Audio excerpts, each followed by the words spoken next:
บายดีมาอีกแล้ว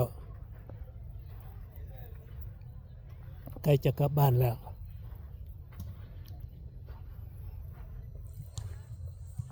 ฝนตกกระเซ้าแล้วบ้านนี่โอเคขอบใจ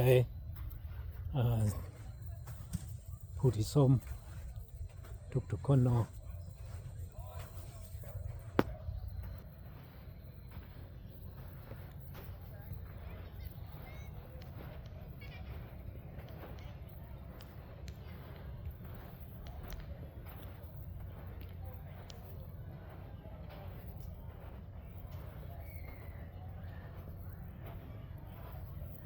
กลางเว้นนี่ฝนตกเป็นลม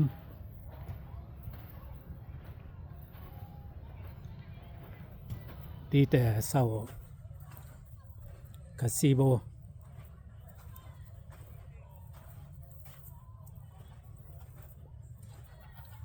นี่เด้อพี่น้องก็จะพาพี่น้องมาเบิ่งมาชมวิว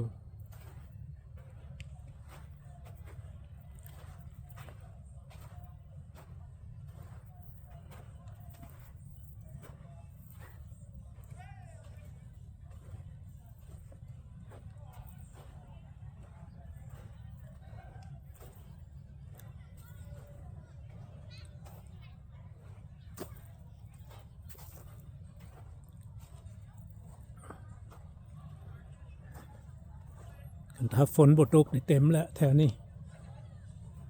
พอดีฝนลงมาเลยเขากันหนี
ฝนตกแล้วมันอยากมืด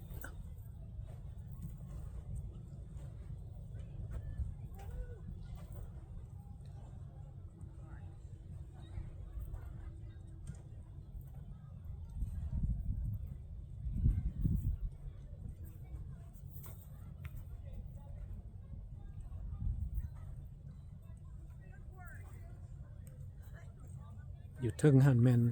แคมป์กราวบนเข้ามาพิกแคมปิ้ง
มีแต่รถใช้เฮาบาทนี่